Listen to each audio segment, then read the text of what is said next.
All right. Well, welcome everyone. We're so glad to have you here today. My name is Rayanne Silva, and I work for the University of Washington Smart Center and the Northwest MHTTC. I want to take a moment just to thank you for your attendance today.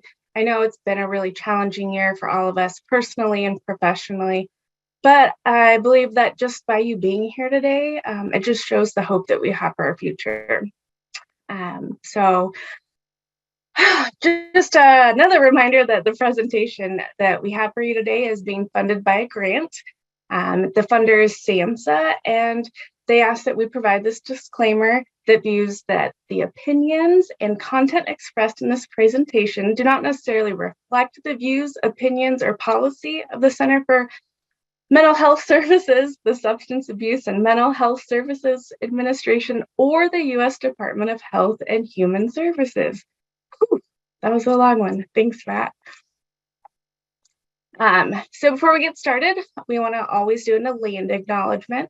So the University of Washington Smart Center and Northwest MHTTC acknowledges that we learn, live, and work on the ancestral lands of the coastal Salish people who walked here before us and those who still walk here. We are grateful to respectfully live and work as guests on these lands with the coastal Salish and Native people who call this their home. We encourage you to learn about the ancestral lands that you're joining us from. And if you have interest in doing that, there's a website here for you. MHTTC Network is funded by SAMHSA, which stands for Substance Abuse Mental Health Association.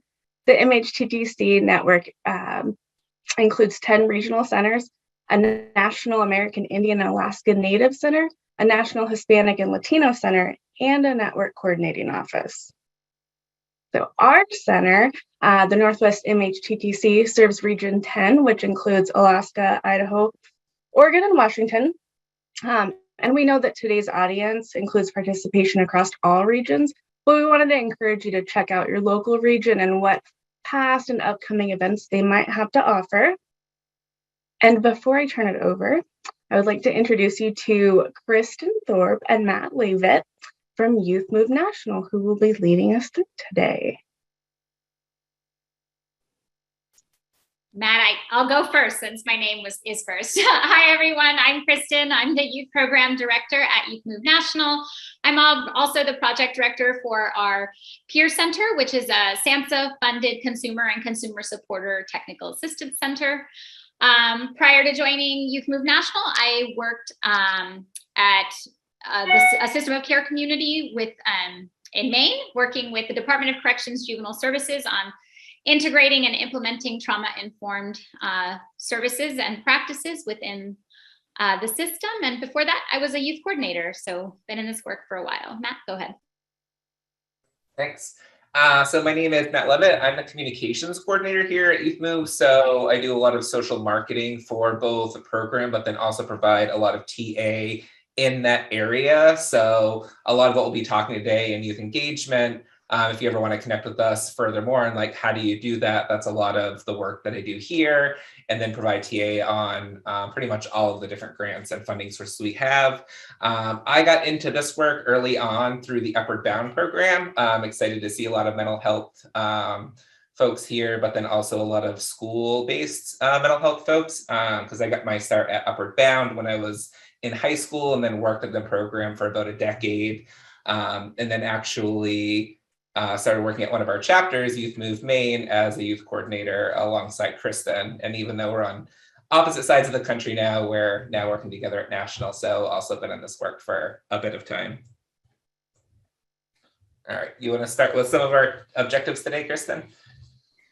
Sure. So as you can see, throughout today, we're going to be, talking about the importance of engaging youth in your work, whether that's in a school environment or public health or mental health, whatever that might be. And for some of you, this practice may already be very well integrated into your work, and this discussion will serve as kind of like a refresher. For others, the concept of engaging youth and young adults might be new. So though each system and agency might have their own definition or vision for engaging youth with lived experience, the ultimate goal here is to actively engage and identify meaningful ways that young people can help shape the service delivery systems that are serving them. So today's objectives include understanding the principles of youth-guided care, identifying and defining key concepts of youth engagement, explaining the benefits of youth engagement at multiple levels, and identifying key considerations in supporting the growth of youth voice and youth engagement. So just to share a little bit about what we do, because as Kristen's saying, where you're at and kind of your approach to youth engagement, some of this might be new, some of it might overlap, some of it might be able to bring in some new practice as well. So Youth Move in general, these are our approaches that we use kind of foundationally with everything, whether it's sharing TA and supporting other youth organizations, whether they're community organizations, state governments, peer support programs. A big chunk of what we do is providing technical assistance to organizations to better enhance how they're doing youth engagement, how they're sharing youth voice, whether that is through social marketing or a peer support program, how to get their grants off the ground. Another big piece is our chapter network.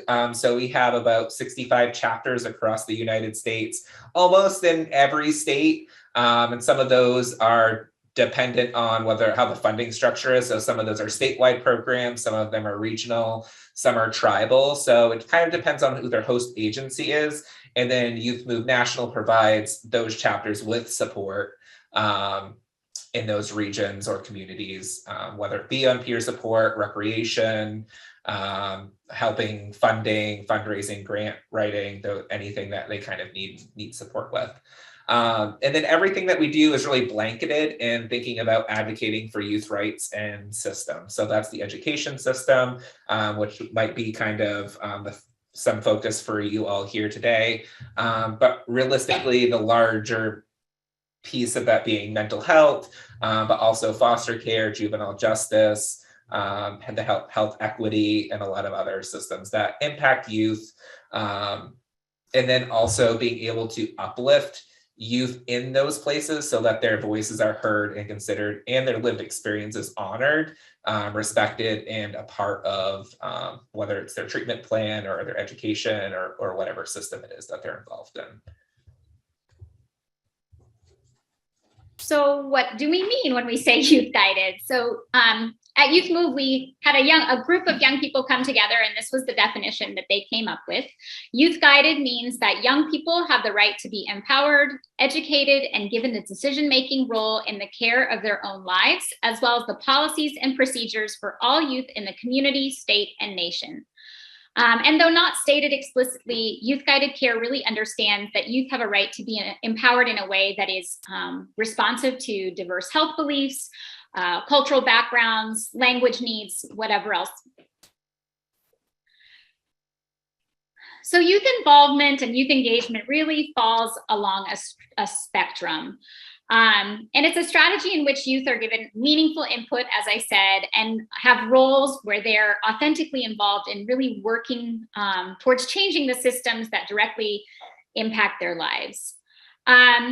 So when we say youth guided, that means that youth and adult partners are aware and engaged as they explore the ideas and skills of youth leadership and begin to value youth experience as really integral into the decision-making process.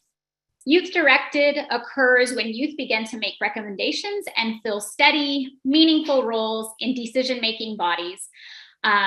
Youth and adults collaborate in this relationship in a way that creates and prioritizes goals, and they develop strategies for positive change, really in partnership. Youth-driven really builds upon youth-guided and directed, but it starts to shift power toward being equitably shared with youth, and youth are taking a role more actively in decision-making. And when we build an environment that allows youth-driven practice to thrive, youth develop self-awareness and skills to initiate change and really begin to experience sort of like intrinsic motivation and a sense of purpose to follow through. And when youth-driven care is embraced, you're going to have youth have a mutually respectful relationship with adults and other youth in the community as they partner for change. Yeah, and youth driven is oftentimes a goal, but it also depends on where you're at to begin with, and then also what your programs look like, who's already involved. So it might not always be appropriate where it says that, it's not linear and it falls on a spectrum, but you also have to look at what your overarching goals are as well and what else is going on. But being at least youth guided is always kind of like a focus, and we'll talk about sort of those levels a little bit more in a bit. Right now, we want to go back to Mentimeter for just a minute as we start to think about ways and frameworks of what youth engagement can look like and authentic youth engagement. We want to see how you see the work that you're engaging with young people right now. What are you doing that's successful, and what leadership roles are available to young people? What's being provided? And a lot of the times that may be within your control or outside your control, but just as you see, whether it's in programs or your relationship building with young people, what does this look like? So same code, menti.com, you can use from your phone or your browser, and I'm going to switch over to that screen.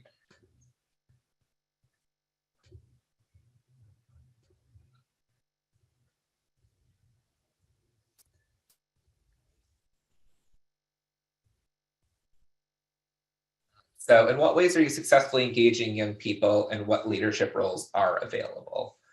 And we'll talk about what some of those roles and what successfully engaging might look like. But just thinking about where you're at right now and what you think that might look like.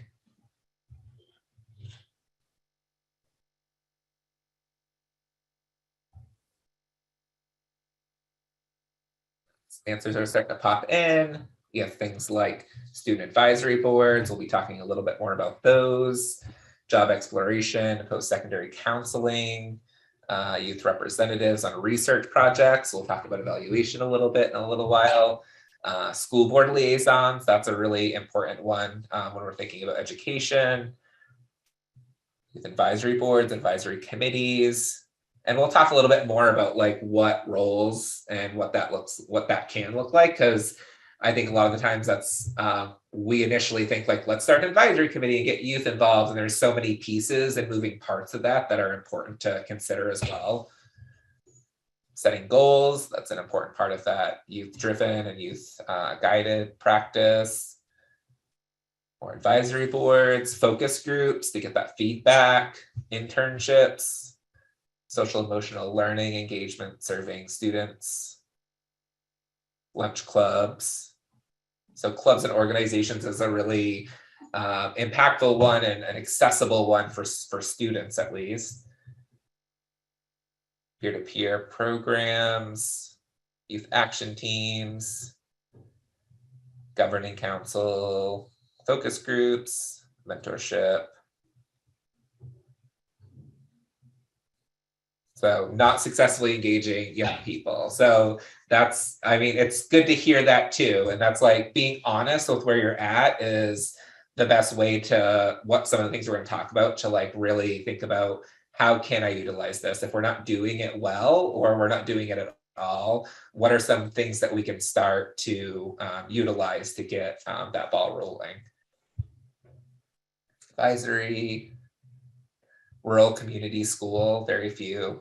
That's important too, thinking about the demographic of where you're at, where you're located, and what your resources are to be doing youth engagement. Cultural leadership, tribal councils, life support skills, education prevention. Nice.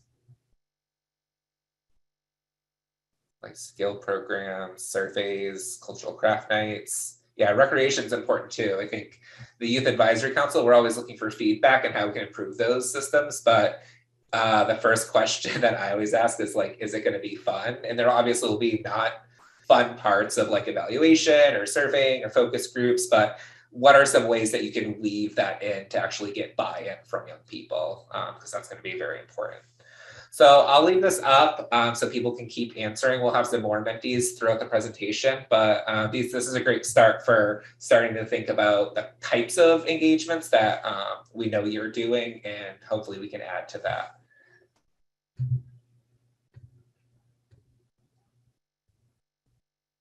All right, so as Kristen said before, when we're thinking about like youth-driven, youth-guided, those practices, this is a framework that we often use to start as a foundation of thinking about what youth engagement can look like on the spectrum that we mentioned. So this is Roger Hart's ladder of young people's participation. And a lot of the times, like if I'm doing a workshop on youth engagement or something, we'll often start with this, but then we'll usually do an exercise where folks are thinking about where they're at on this ladder. It's usually sometimes there's a picture of an actual ladder and you go up each rung as you're kind of engaging youth a little bit more authentically or a little bit more involved. So the first couple of rungs of this ladder are sort of the red zone. They're kind of the we're not engaging youth, or youth are maybe sitting at the table, but really in a way that is that's inauthentic. Maybe you just need to check a box for a grant and young people just sit there and they're just doodling and there's not really a lot of feedback or interaction or support for that young person to be in that space. So a lot of the times young people are tokenized or decorated or sometimes even manipulated into just being in that space so a box can get checked. And that is kind of, if you're in that space, that's really where you want to start thinking of how can we get into the next tier and be a little bit more authentic. The goal is kind of always to be above at least the 3. Those are the kind of the no zones of youth engagement. And if those things are happening, that's a really good space to start thinking and evaluating what barriers and what is causing that to happen, and getting youth involved and identifying what those gaps are and how they're feeling, if they are feeling tokenized, is important. So as we kind of go up through these numbers on this ladder, you're seeing that young people are assigned and informed. So it's like, hey, here's what's going on. Can you take notes while you're here? And you're just kind of there's a role for them, but it's kind of not upon their own. Maybe something they're good at, something that they have a desire to do. It's just like you're at the table, but you're involving them in some way. And then as we go up, they're being consulted, informed, and then ultimately sharing decisions at the table, which is important. The top 2 to 3 is always a good place to be looking towards as a goal. Sometimes every program and everything is not like, how do we get to be an 8? Because like I said at the beginning, it might depend on the restrictions in your grant. There might be funding types of structures. We'll talk about some important roles for young people in a little while. And sometimes those roles may not just be economically possible in your structure. In a school system, you might have a little bit more flexibility, but sometimes time and resources and capacity are a problem. So, but if youth are at the table, there's usually always a way to be in that like 5 to 6 area where you're asking for their opinions. They have leadership roles. They're being involved in the process. So this is a good framework, and maybe this is a good, even image to take and say, where are we? Are we at a 2? If we're at a 2, what are some strategies we can utilize to move up a little bit? And if you're at a 5, then maybe the next step is, okay, how do we share decision-making with young people and go from there? And like I said, you can always be connecting with Youth Move National. If you're like, we're at a 3 and we don't know how to get out of it, and you want a little bit more of that assistance, then we kind of understand different strategies depending on where you're at. So it can help with that. Yeah, and just to add a little bit around that, as Matt said, there's going to be certain contexts in which higher levels of participation aren't necessarily appropriate. And there are real life circumstances that are going to call for different levels of participation. I think what we want to do is just strive to get out of those like non-participation rungs of the ladder. And, to be honest, sometimes like the number, like the 4th level, for example, sometimes being at those lower levels is actually important in order to prepare both youth and the adults they're going to be working with to have a more authentic collaboration. Because something that we often see in communities is, a grant will require youth engagement, or you'll want to start a youth peer support program, but it's like, if you don't have a solid foundation in place, those aren't going to be successful initiatives. And I did want to acknowledge Melissa's question in the Q&A. What kind of training, learning, and capacity building should organizations be doing to be able to move up the rungs of the engagement ladder and be ready for more authentic and deeper work with you? Well, trainings like this one, and we're going to have a part 2 February, I think it's 7th. I hope my memory is serving me well. That's really going to focus more on the kind of how-to components, right? Of like, what does that actually look like in practice? Another thing I would mention about training is you also have to invest in training for young people to be able to participate. Because we kind of like often will like, be like, oh, that young person has something really good to say, or they're interested in being involved. And then we bring them to a meeting that's jargon heavy, that is boring, right? As Matt said, that there's like use of a lot of acronyms and initialisms. And then young people just totally like fold their arms, check out, and never want to come back again. So I think also, as I said, investing in young people to increase their skills so that they're able to actually authentically participate is another part of that. But definitely trainings like this one, that's one part of it. And yes, you'll have access to the recordings. Absolutely. Okay, thanks, Matt. You can go to the next slide. Yeah, well, and just one other thing is, as you were sort of getting at, is like sometimes when young people are new to a space, there's going to be discomfort. You haven't developed a relationship yet. So they're not going to come in and necessarily be like, yeah, I want to share decision making and share my voice and my experiences and help you with this focus group. Sometimes it is like a lot of the times when I have TA calls, the first thing is like, just set up a meet and greet where you maybe play games or do something like fun, if it's going to be an ongoing thing, because that social connection and that relationship building and trust building is going to be important to get at those deeper things. And that relationship building is going to help you move up this ladder as well. If you have young people who are committed, who feel heard, but then also are committed because they're coming to a space that isn't boring, but is also a space where they feel heard and accepted. Awesome, thank you. So this is another framework that we often use at Youth Move National called the social discipline window. And at Youth Move, we really aim to work with youth, which means we're offering high levels of support and encouragement while also having high expectations of young people. We believe that all young people have the capacity to be leaders as long as they're given the tools to be effective.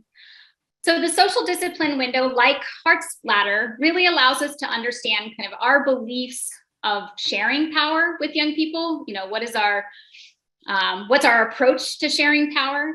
And it's also useful in helping us think about where we are in working and partnering with youth, both at the individual level, like if you're doing treatment plans, as they advocate for their own goals and needs and services, as well as at the organizational or even kind of systems change level. And these 4 quadrants, as I said, represent 4 approaches or styles to working with youth and young adults. So doing to, doing for, neglect, and doing with.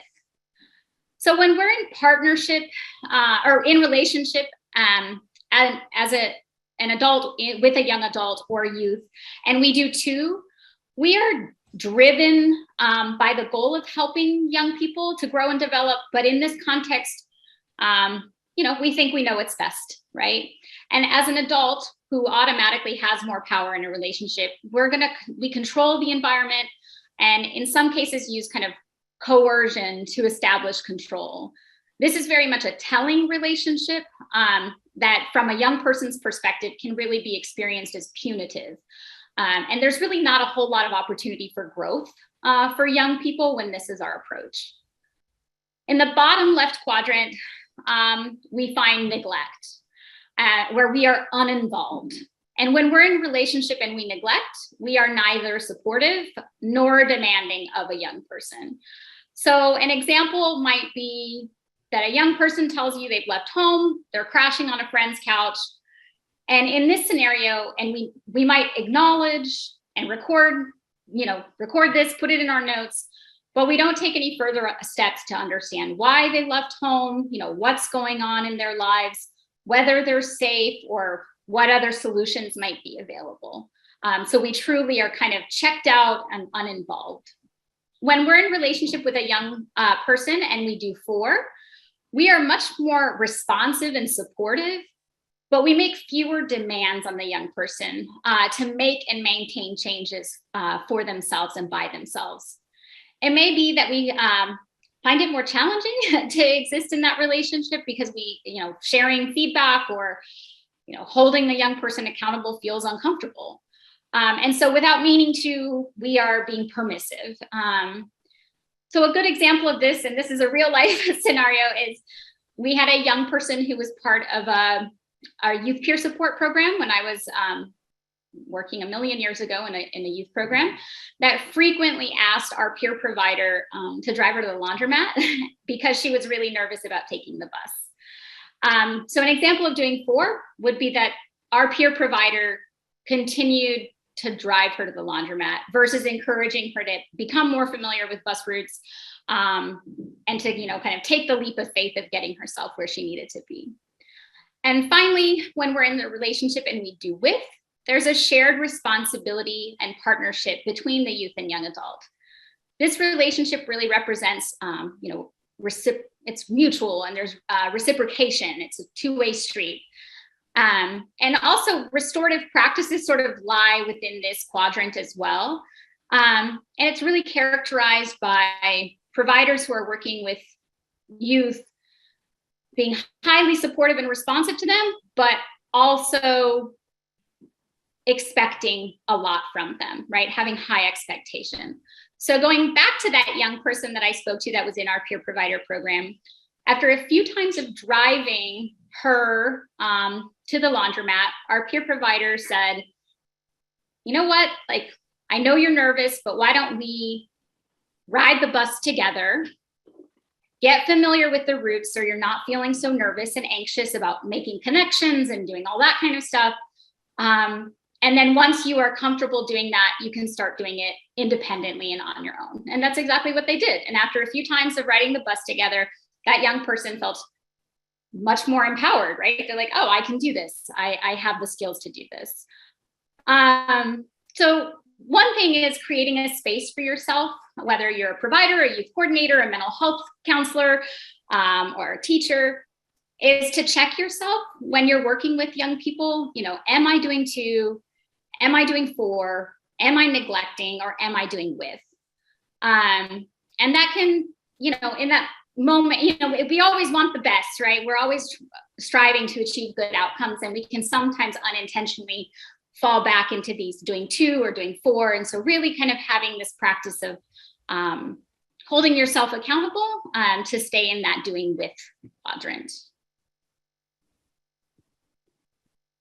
And also realizing what power dynamics do exist depending on your position.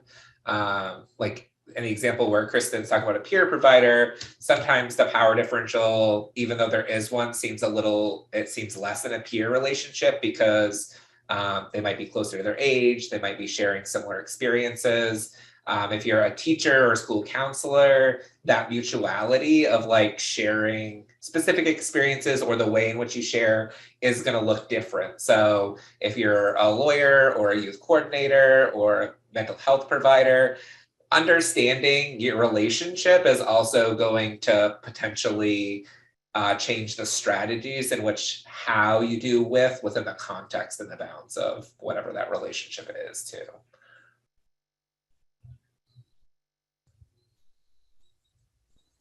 Awesome, thanks.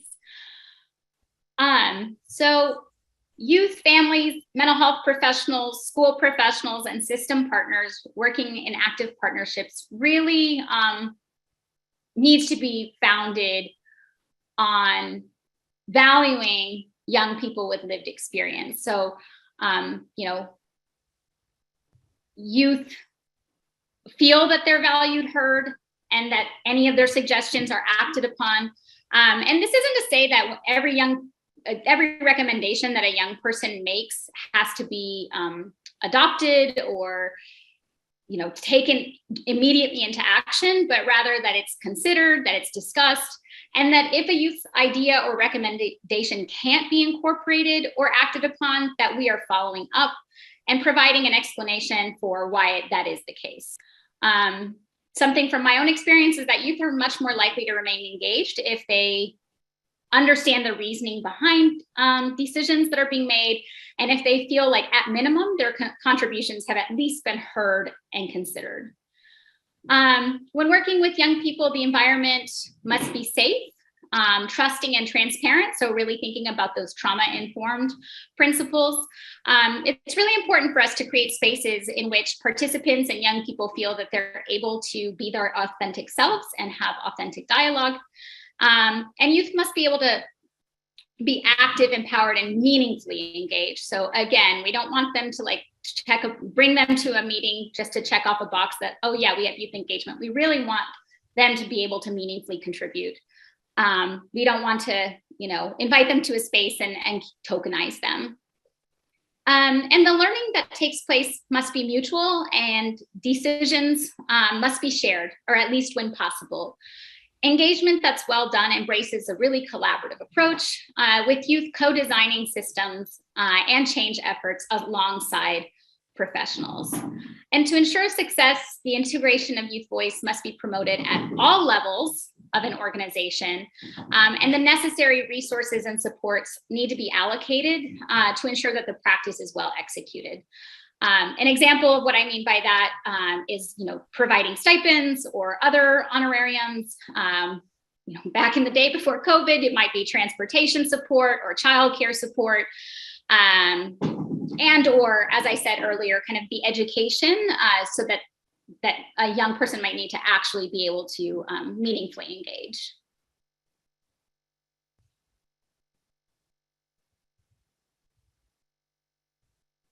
So when we're talking about these partnerships and we're, you know, in the work that we're doing, we're talking about specifically about young people with lived experience. And so it's unique when we talk about systems. A lot of the times when we think of like foster care, juvenile justice, or mental health, they're intervention systems. Something's happened, something in the young person's life that's brought them into that system. And typically there's some kind of intervention to try to, you know, work with, hopefully, but change pathways for young people to provide opportunities, learning, training, education, treatment, whatever it might be. Education's interesting, and because it's most all young people walk through the doors of a school system. And so while we talk about that as a system, oftentimes when we're talking about lived experience in that system, we're often talking about young people who are coming into that system with some of maybe those challenges or considerations as they're entering in there. As we know, all young people have mental health, and mental health is complex, and, you know, the experience of young people is going to kind of vary. So in some ways it's more challenging because it's all young people within that system, and you're trying to provide services to young people in a very in a system where young people are at different stages and in different places, and you might not know what those backgrounds are, if there's multi-systems involvement, if there's stuff going on outside of where you see them. And the relationship's very specific. If you're a teacher, your relationship is to teach subject X. If you're a guidance counselor, it might be that you're just a career guidance counselor. There might be social worker aspect to it. So it can be complex depending on the relationship, but education, I just want to mention that because I know that there's a lot of folks from education and thinking about what might be going on outside of just the system of education as well. When I worked in education, we always talked about how looking at the whole student, and a student isn't just a student, that they're a person outside of the walls of the school as well.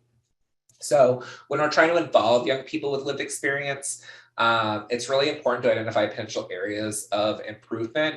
And when we're talking about these other concepts, like we're linking these with them. So if we're thinking about shared decision making, and even a second piece about increasing the quality of services and policy decisions, young people are going to know what the problems are because they're experiencing them, they're feeling them, they're seeing them on a daily basis. And you probably see that too. So but the perspectives are going to be a little bit different. So when you create that working with and that window of discipline, when you're working with, you're going to be seeing those at different angles and be able to solve them in different ways. And whether it is, and I saw one of the folks and the mentee was talking about a school board liaison, getting youth in on the school board to be able to share those experiences from a personal level as they see them on the ground is going to be more impactful per se than just relaying a message from a focus group. So those kinds of positions and roles are extremely important. Improving communication between youth and providers. Sometimes there are these walls between whether it is administrators or whether it is mental health care providers. Introducing a new person into a young person who has maybe even especially been through systems. It's a big ask sometimes is to like, okay, I have to explain my story to another person. It can be overwhelming. So when you involve youth in an authentic way, you're going to break down some of those walls and be able to build better communication systems with them. And maybe connect them to other spaces where they feel heard and trusted as well. Involving young people with lived experience will empower and ensure young people to fully participate in their care. Sometimes they'll throw up their arms and say, well, I don't have any power here anyways. Like I'm just being prescribed this thing, or I just have the tension, or this is just the way it is. There's no power inside of this system that gives me control. So why should I participate? Why should I share? Why should I try to make change? Because when I met here, it's powerless. And like Kristen said before, there might, sometimes there are specific situations that you can't change because of the system or maybe because of other barriers.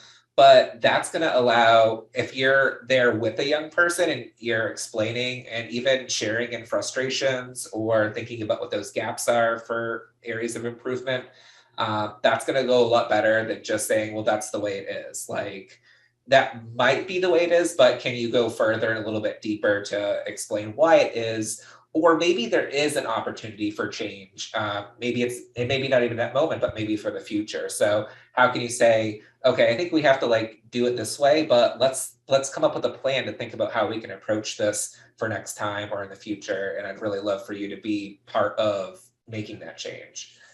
And then also providing a way in which young people feel valued by their community. I talked a little bit about trust already, but that's in the wider community too. A lot of the times we've done so many projects about how adults see young people in communities. And I think we know a lot of the stereotypes about young people in communities and, being out, even if they're just hanging out with their friends, and what the perception of that dynamic is between an older generation and a younger generation. So creating programs where there is that dialogue and shared decision making, when young people are involved in the community, then the greater community, whether that's the businesses, whether that's other programs, whether that's just other folks, are seeing youth caring about that, and they can only care about it if you do these other things, if you're doing WIP, if things are youth guided or youth driven. Otherwise, there's not going to be, an establishment of that community for them. They're not going to feel like that's their community. And so they're going to find their own community, which would typically be with other youth and maybe not the larger community of even if it is just like the school or the program, or even if you're in residential treatment, whatever it is, whether it's that community or community, the local town or whatever. So also thinking about the scope of where you're working with young people and what those projects might look like. And I do see a question in the chat box. I know a lot of youth say that they are busy with other activities or they don't have time. How do we approach that when youth say that they don't have time? I'll take a stab at it. And then Matt, if you want to add anything to what I'm saying.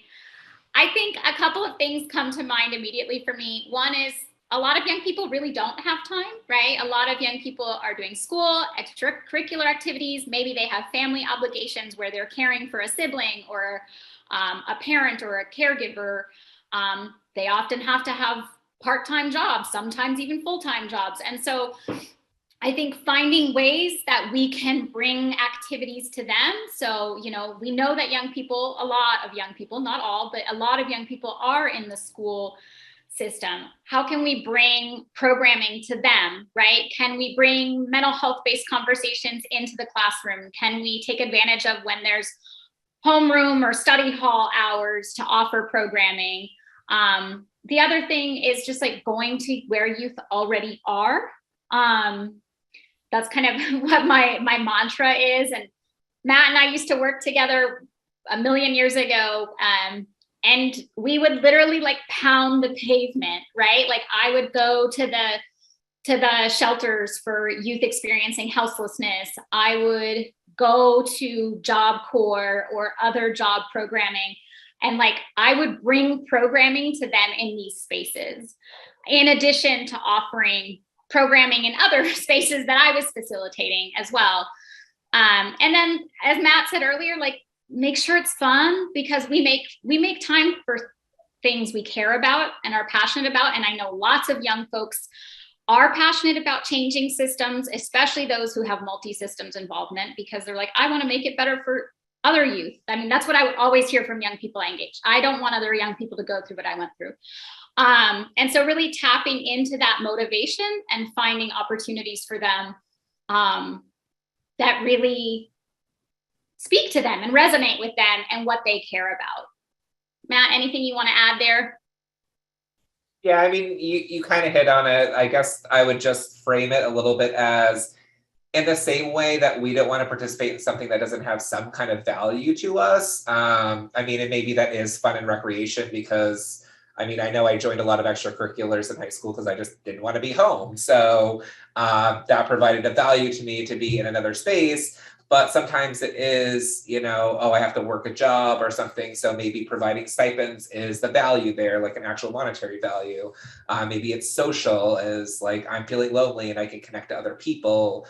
Maybe it is that I feel like I can make a change, and like an actual change, you know, like not just like talking about it, which is like a piece of it. But yeah, I think, you know, maybe it's a resume builder if higher education is a prospect for me.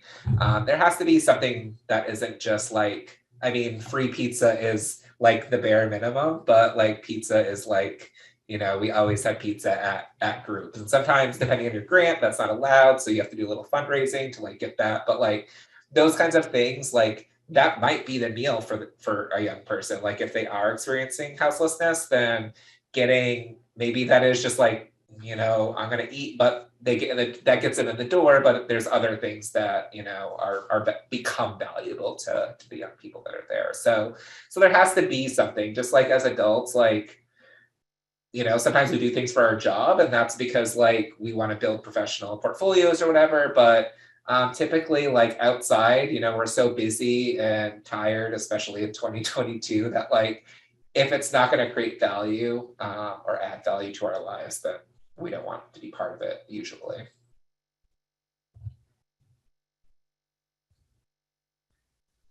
So I mentioned a little while ago that we talk a little bit more specifically about roles when we're thinking about Hart's ladder that we talked about earlier. Sometimes looking at what roles you have and then what roles might be possible can help kind of situate where you are on that ladder too.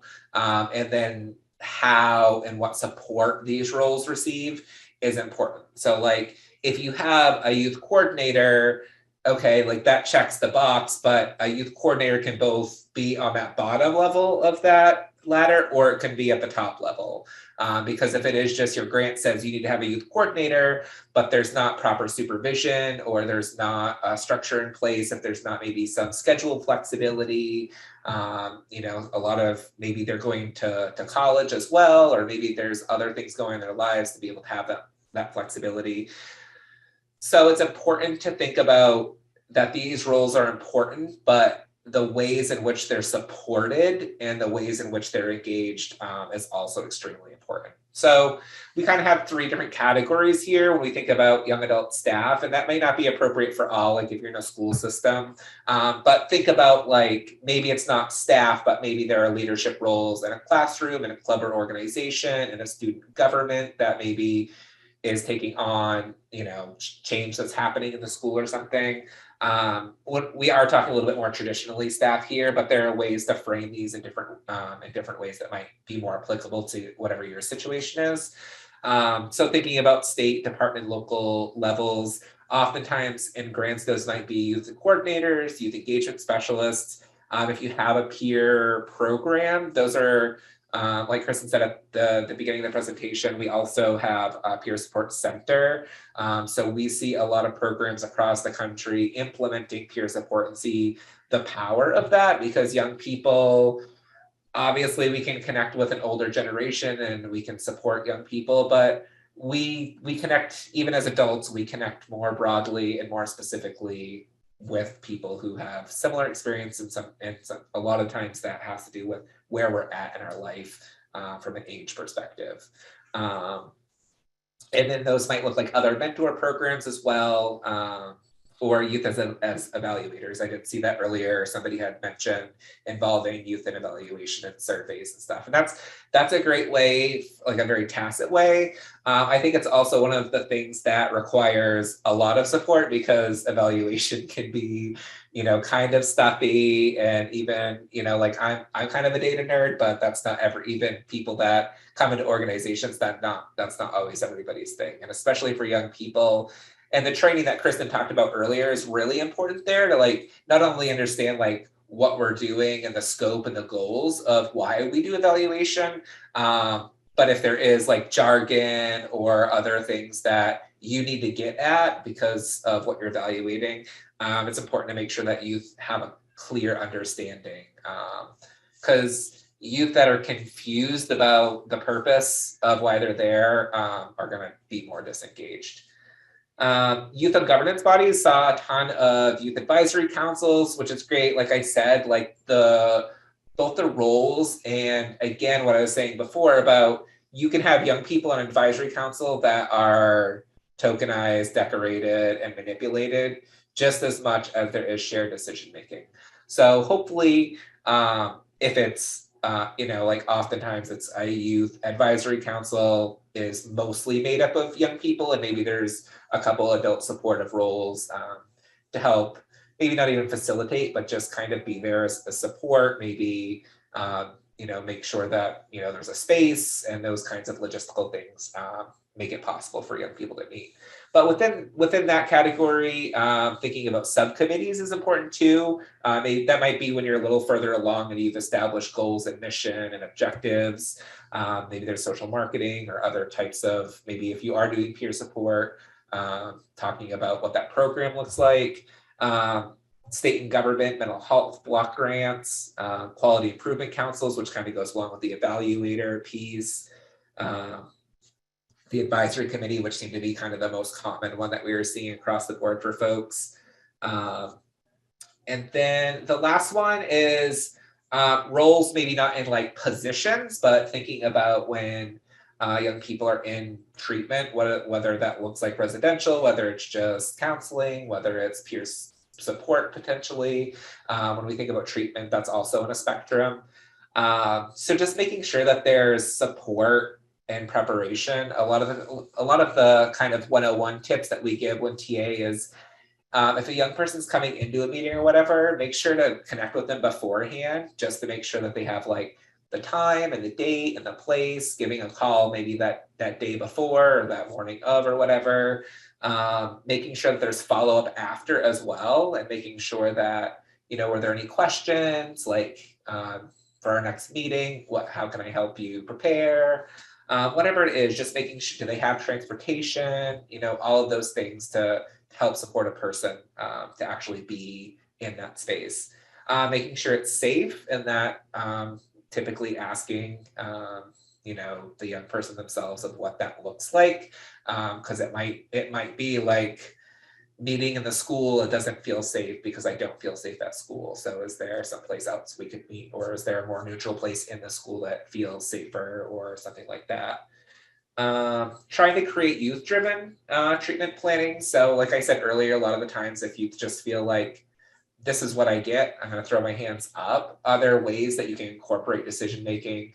Okay, if we try this for 2 weeks, can we come back to that afterwards and then see if it's still working for you? And if it's not, then we can talk about a change and shift. Because again, sometimes, as we've been saying, you have to adhere to specific regulations or maybe supervisors or other folks in the organization kind of setting the rules. So that goes along with shared decision making. Transition planning is very important. It's sort of like if you are like support, and then all of a sudden, when we think about that discipline window, if then all of a sudden your support goes to like nothing and you kind of are now in that neglect pain of the window, then it's going to be difficult to re-engage that young person, and they're not going to trust other systems and other folks probably as well. And then finally, assess youth voice and empowerment. So we've talked about focus groups, we've talked about evaluation, really get at the heart of what young people are saying when they're sharing whatever the gaps are, whatever the challenges are. And then that kind of loops back into identifying those gaps that we talked about, and then involving them in ways to help build bridges across those gaps.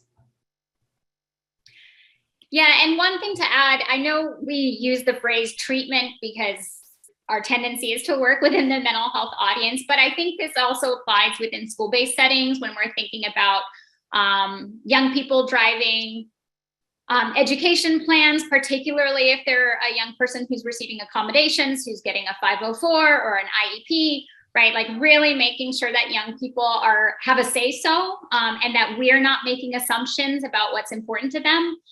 I think often, both in treatment and in other spaces, we will say that youth are like non-compliant, they're not doing, and it's often because we are having goals for them that they don't have for themselves.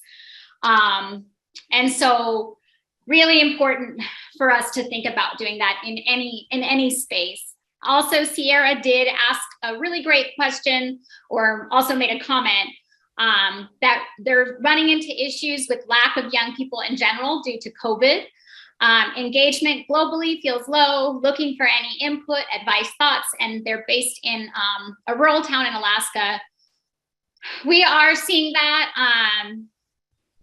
across the board, so don't feel bad. Like we're even seeing it in our own programming. People are burnt out and they're really tired. Myself included, and I'm sure all of y'all on this call, right? We're all kind of like at our limit. We're experiencing extreme pandemic fatigue, and I think everyone's just like doing what they can to just make it through the day. So one thing, exactly, zoomed out. So one thing, like the first thing I would say is like, it's nothing that you're doing wrong. And I think finding, again, like finding ways that are fun or do have value, even if it's simple things. Like we had a young person, I facilitate a learning community every month for the Pacific Southwest MHTTC. And like we would have a young person or a youth coordinator who would just like check in with their whole youth group and say like, just send an emoji of how you're feeling today. You know, even if it's just something really simple like that, just to say, I care about you, I'm checking in. I know lots of folks do game nights. We have some of our chapters who do things like Netflix party where they all watch something together and like talk to each, you know, there's Discord channels. So just again, like going to where youth are, and I know we can't always do that in person right now. So another thing is that rule applies. Phoebe, leave it. She's barking. My dog, Phoebe, you'll hear her probably again, is barking at the vacuum that's not on. So going to where youth already are. So like I'm what Gen Z calls like a geriatric millennial. So like I use Instagram and Twitter, but young people use primarily like TikTok now. Lots of young people communicate on Discord. And so finding ways like, can we enter into those spaces or lean into another young adult who's already there as a liaison to get into those spaces so that we can meet them where they're at. Yeah, or mature millennial. Yeah, exactly. Matt, anything you want to add to that question? Yeah, I mean, I think just like we often talk about when folks are even just starting out is like really do that community building. I remember when Chris and I started at Youth Move Maine, a big part of what our role was before we did anything was like community mapping. Like, what is available for mental health organizations? Are there contacts at schools and school counselors? And just creating a list of like what is there. Because oftentimes people are saying like, we put out this flyer, we did this thing, and like 2 young people showed up. And maybe if you're lucky. I mean, Chris and I have had our fair share of like, all right, we ordered the pizza and we ate pizza alone in the office, and it happens, and it's frustrating and it can be defeating. But a lot of some of those things I was saying before is like that preparation. So like building a strong partnership network, and then really making sure like if there, if you are working with a case manager and they may have a peer support program, maybe there's a couple of those folks who that person who they already have that relationship with says, hey, we have this program, this sister program or this other thing in the community that I think you'd be great for. And then like connecting with them, maybe it isn't a phone call, maybe it is a text because that's what they prefer, or whatever it is really trying to create that relationship building and trying to think outside the box. Like I know, we might think of schools and mental health organizations. When I was doing youth coordinator work, I was connected to the local roller derby team. And so we would sometimes do programs with the girls that were on the team, and they would come. And that sounds kind of cool, like, oh, girls from the roller derby team are coming to our conversation about generational like careers and how work looks different than it did maybe 20 years ago. So finding other partnerships that might be a little non-traditional. There might be youth connected to those places too, sports teams, social clubs, those kinds of things. And it is hard because of COVID, because a lot of those things might not be operating. But there might still be connections to young people through there, even if they aren't like in session. They might know, like a coach or something might know, hey, yeah, I know 2 people who are really interested in like trivia nights or virtual whatever, and then maybe that's getting them in the door. Yeah, one quick thing to add too is, it can be really intimidating for anyone, including young people, to enter new spaces. So I think the like bring a buddy approach is also helpful. So like encouraging young people to bring a friend or come together to something, or even virtually attend something. And then just having, as Matt said, like multiple pathways for young people to engage. So offering them opportunities to provide feedback, whether that's via survey or focus groups, inviting them into lots of different spaces, doing programming at schools or wherever they are, just multiple pathways, and just keep inviting. And as Matt said, it can feel really frustrating at times, but just keep doing it, right? And they will notice that you're making that effort.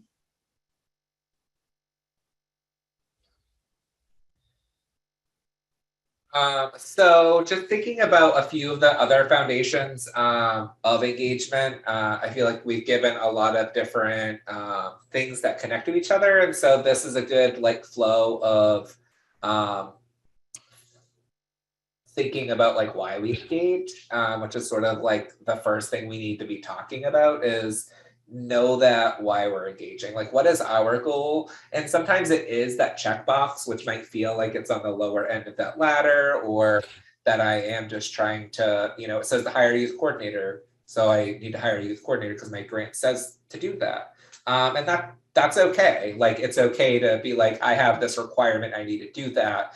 But then we want to be thinking also about like, if I'm going to be doing that, what is the reason behind why that's important? Why do we need a youth coordinator? What is the youth voice going to enhance in our program? Knowing whom to engage is important too, making sure that, and sometimes that's a requirement too, is like, we have an age bracket, we have maybe a demographic bracket, maybe we're specifically working with BIPOC youth because that's what the grant says. But again, it's like, what is the reasoning behind that? Like, it's because there are disparities, or there's something in our community that there are gaps and challenges that we're trying to create fixes for. Knowing the history is important. Looking at, if we're engaging, what has been done before. Maybe you don't need to reinvent the wheel. Maybe somebody before you created a great template or a great program. And then part 2, we're going to give a lot of examples of things you can do, because maybe the history is we haven't engaged young people very well, and so we need to try something brand new. Being genuine is really important. So asking that question, why? Okay, maybe it is the checkbox, but we need to move beyond that, not just from the grant perspective, but from a systems change perspective. And that's, when we think about why we're all here today, and to a degree, we want to engage youth because we want to hear what they have to say. And what they have to say, but beyond that even, is getting them involved and partially in that shared decision making is important. So we are relevant and engaging, making sure that, we are keeping up with what is current, what was important to young people. When I was doing youth coordinator work 10 years ago is not the same things that are important now. So making sure that you're relevant as well. All right. We want to be mindful of time. So we're going to spend just a quick minute or two on this next Menti poll, which is what barriers prevent partnership with young people, because this is going to be important to getting at what strategies might work, because depending on what the barrier is, it might change what the strategy is as well. Like I said, part 2 will be really about specific strategies and examples of how to engage youth. But we want to know what barriers are preventing partnership with young people. Same link, same code. I'm going to share my other screen. Yep, transportation, that's for sure.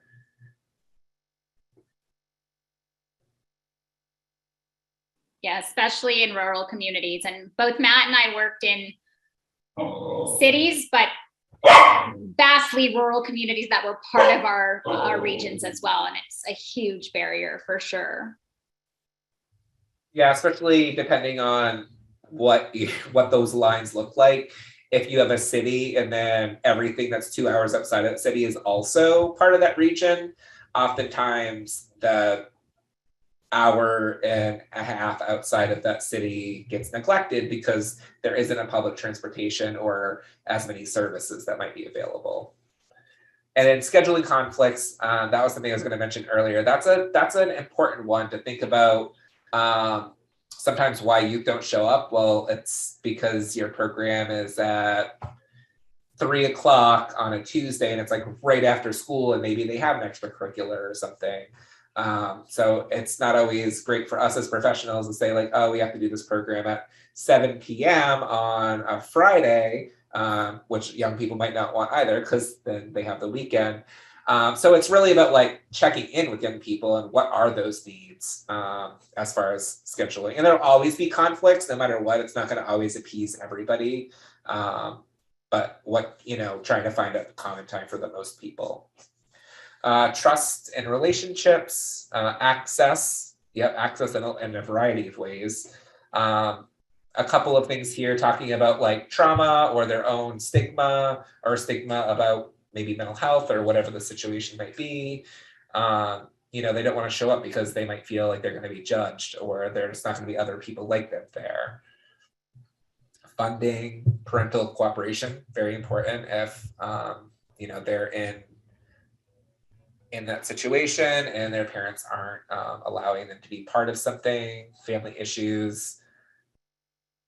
Other commitments, length of program. Yeah, the commitment to being part of something, being part of a focus group to get feedback is different than, hey, we're doing a summer program. That might seem too cumbersome and they don't want to give up that opportunity to have a summer.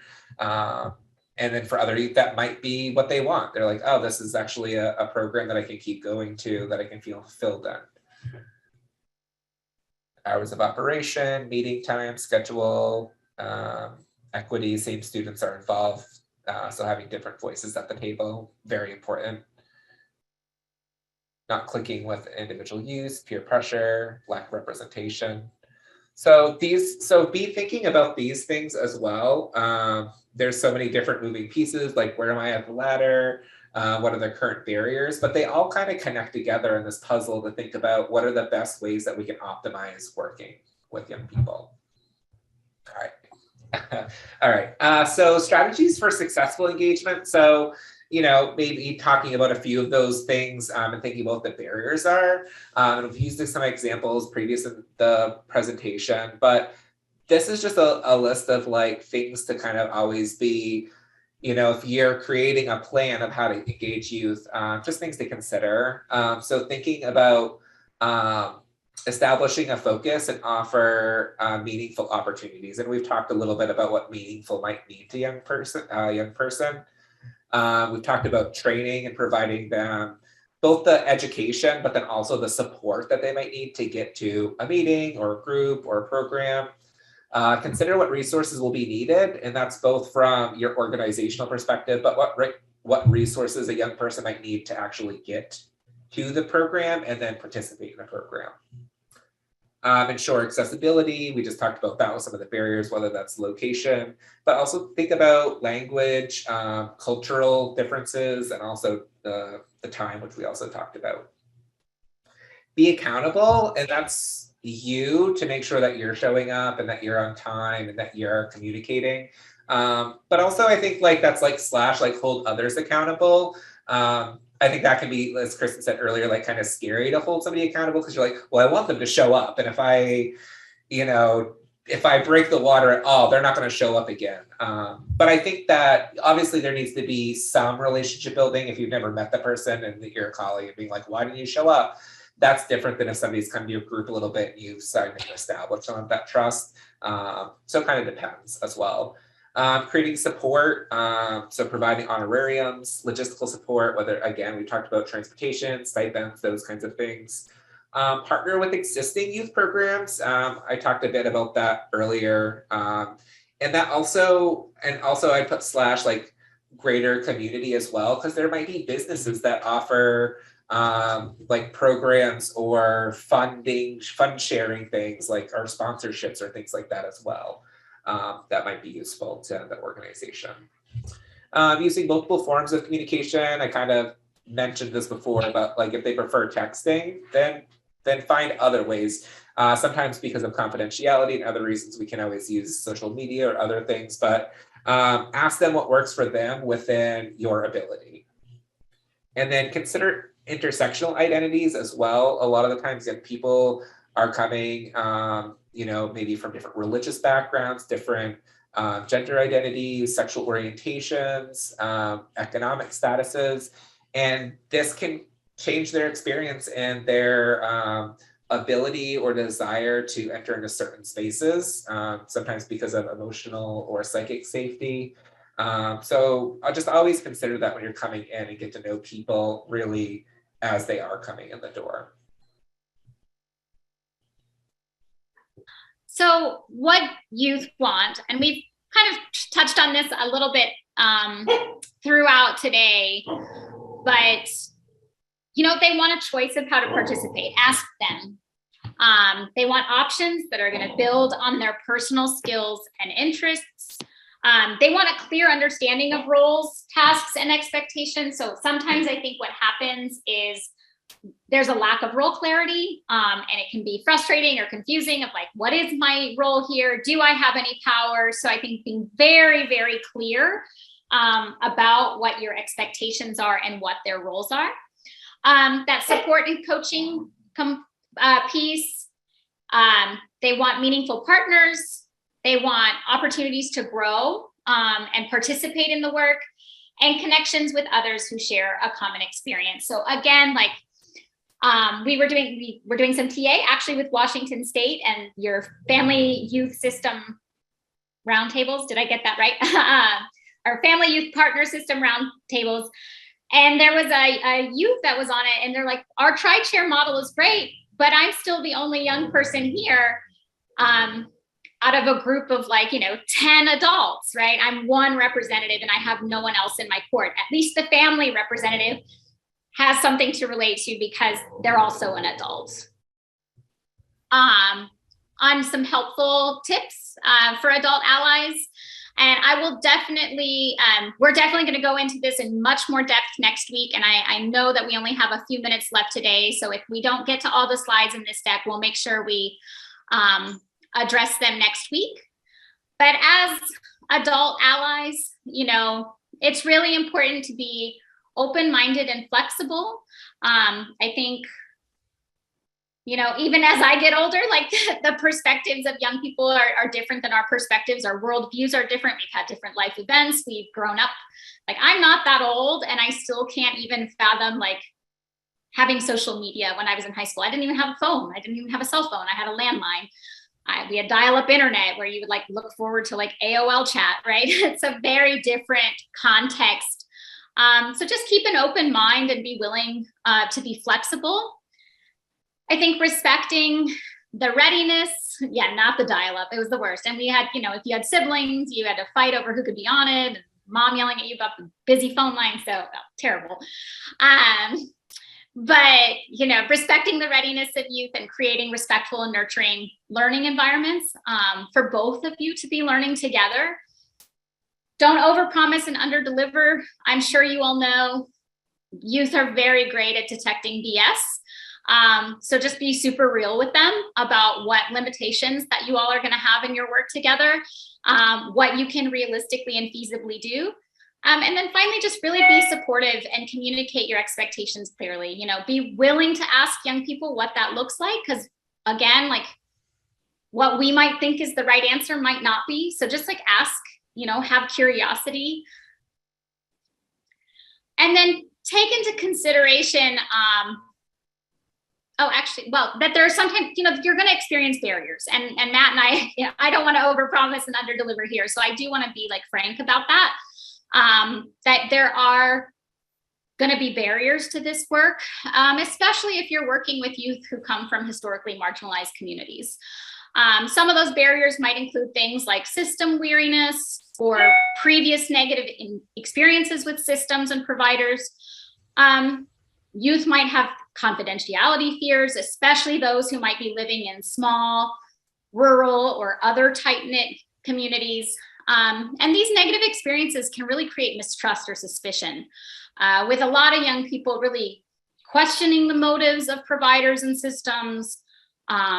Similarly, maybe having beliefs that there's a stigma associated with participating in certain things, particularly if we're talking about substance use or mental health treatment. A lot of young folks have experienced discrimination, and they might expect that that's going to be something they continue to experience. So again, as Matt said, really being aware of cultural experiences, diverse health beliefs, intersecting identities, what mental health diagnosis a young person might have, all those things can lead to sort of that resistance or reluctance to engage. And finally, really thinking about lack of experience or knowledge. As I said, and Matt has said multiple times throughout the day, you have to adequately prepare young people to engage. Because if we put them in a situation where they feel they're not set up for success, they're not going to want to come back, and actually it was funny. On the slide that had quality improvement councils, there was one for mental health block grant that Matt and I used to go to. And I remember going as a paid professional, and everything still went over my head. And when we left that meeting, the young person I brought with me was like, I don't ever want to go back to that because I couldn't even help to support them because it was going over my head. So I can't even imagine how frustrating it was to have people saying like RFP this. And I was like, I don't know what an RFP is. Now I do. It's a request for proposal, right? But no one was taking the time to give us the knowledge we needed to be able to participate.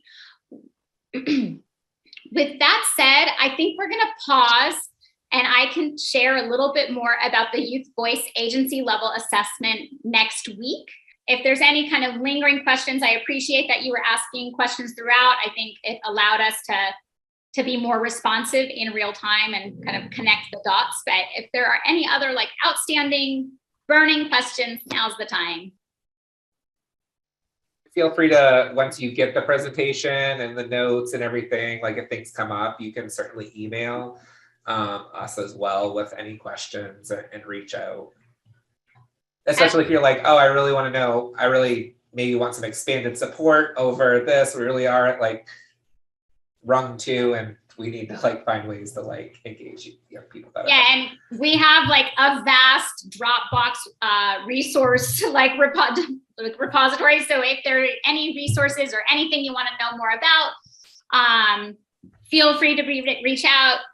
The assessment I mentioned is the Youth Voice agency level assessment. You can also reach out to us about that. We created it in partnership with Portland State University several years ago, but I will make sure I talk about it the next session as well. We'll just go ahead and start with that as the foundation for the next session. And Matt and I both have super easy email addresses. It is just our first name at youthmovenational.org. So I'm Kristen, but with an IN, so KRISTIN at YouthMove, and Matt is just Matt at YouthMove. So pretty easy to remember. All right. Thank you so much, Kristen and Matt. And we encourage you all to come back, and we hope to see you all again in 2 weeks.